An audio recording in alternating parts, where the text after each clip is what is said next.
Haya, karibuni tena kwenye uchambuzi wetu, ambapo leo tunaingia ndani kabisa ya kisa cha kijeshi kinachosisimua kweli kweli. Ni stori kuhusu operesheni moja ya siri iliyoenda kombo vibaya sana katikati ya misitu ya Kongo.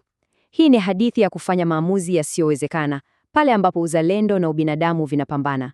Basi, tuende kazi. Hebu sikiliza maneno haya. Hii kauli peke yake kutoka kwa Jenerali Lwakatare inakuonyesha uzito wa hii kazi. Hii haikuwa operesheni ya kawaida, hapana.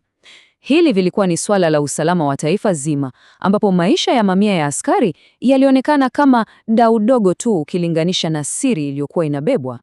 Sasa, ili tuweze kuelewa vizuri utata wote huu, ni lazima kwanza tumfahamu mhusika wetu mkuu na majukumu mawili tofauti kabisa aliyopewa. Huyu ndiye Captain Kalyawasi. Ana miaka 35 tu, lakini ni mkongwe wa vita. Kiongozi anayeheshimika sana, anayeongoza kikosi cha askari 200. Lakini nyuma ya uso wake wa ukamanda alikuwa anaficha siri nzito sana.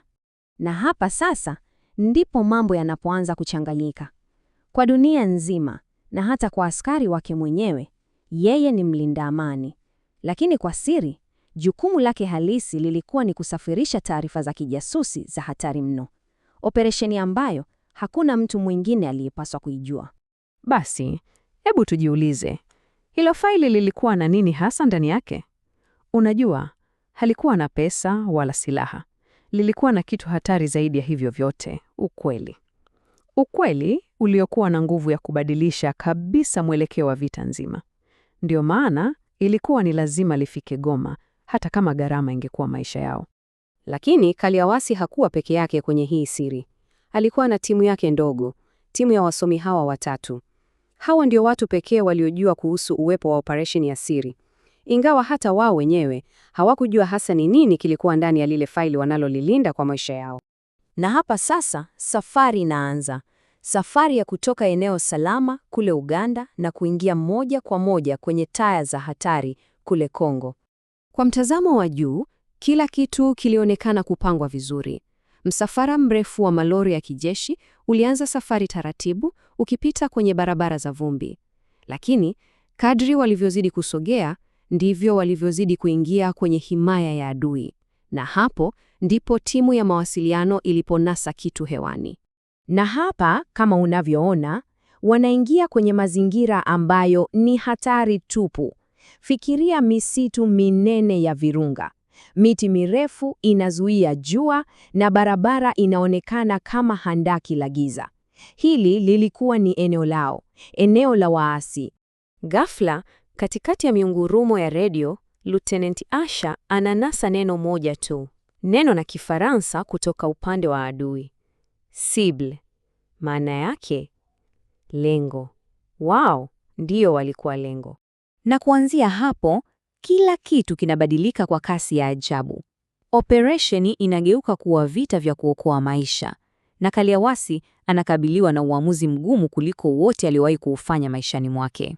Kumbuka, tunazungumzia askari 200, roho 200, ambao wote walimtegemea yeye, waliamini maamuzi yake na uongozi wake. Pap, ghafla tu shambulio linaanza. Msafara mzima unajikuta umenaswa katikati ya msitu, bila pa kwenda mbele wala kurudi nyuma. Huu haukuwa uvamizi wa kawaida wa piga na kimbia, hapana. Waasi wa ADF walikuwa wamejipanga vizuri sana, walitumia silaha nzito. Lengo lao halikuwa kuiba vifaa, lengo lao lilikuwa ni kuusambaratisha msafara mzima na kupata kile walichokuwa nakitaka. Hapa sasa ndipo Captain Kalyawasi anakutana na lile chaguo la kutisha. Hebu jiweke kwenye viatu vyake kwa sekunde moja. Unafanya nini? Unatumia nguvu zako zote kuwalinda watu wako, ukijua fika unaweza kupoteza kila kitu pamoja na faili? Au unafanya lile jambo lisilofikirika? Uamuzi anaufanya ni wa kinyama. Anaugeuza msafara wake, watu wake mwenyewe, kuwa chambo. Anawaacha wapambane vita ambavyo anajua fika hawezi kushinda. Yote hii ni ili kuwapa waasi kile wanachofikiri wanakitaka, wakati yeye na timu yake ndogo wanapata mwanya wa kutoroka na ile siri ya taifa. Sasa jukumu lao limebadilika kabisa. Sio tena operesheni ya kijeshi ya kimkakati, bali ni mbio za kukwepa kifo kwenye msitu huu usiokuwa na huruma. Kati ya kikosi kizima cha askari 200, fikiria 200, wanabaki watu 10 tu. Kaliwasi na wengine 9 ndio wanafanikiwa kutoroka na kutokomea gizani. Kikosi kizima sasa kimebaki hivi. Adui anawawinda msituni. Kaliawasi anajua wakiwa pamoja ni rahisi sana kukamatwa wote. Hivyo, anakuja na mpango huu wa kijasiri. Anapasua lile faili vipande vitatu na anaigawa timu yake vipande vitatu. Anafanya hivi ili kuongeza uwezekano kwamba angalau kipande kimoja cha ile siri kitafika Goma, hata kama wengine wote watapoteza maisha. Basi mpango unakuwa hivi. Kundi la kwanza la Ng'asa linakuwa chambo jipya ili kuwapoteza waasi. Kundi la pili la Asha linakuwa na jukumu gumu la kumbeba askari aliyejeruhiwa vibaya. Na kundi la mwisho la Kaliawasi mwenyewe ndilo linalobeba sehemu muhimu zaidi ya faili. Vikundi vitatu, kila kimoja kinakimbilia upande wake, vyote vikiwindwa. Sasa, swali la msingi tunalobaki nalo ni hili. Baada ya kutoa kafara kikosi chake kizima, na sasa timu yake ndogo imesambaratika vipande vipande, kila mmoja akikabili kifo peke yake msituni, je, kuna uwezekano wowote, hata chembe, kwamba Captain Kaliawasi anaweza kufanikiwa kukamilisha hii kazi isiyowezekana?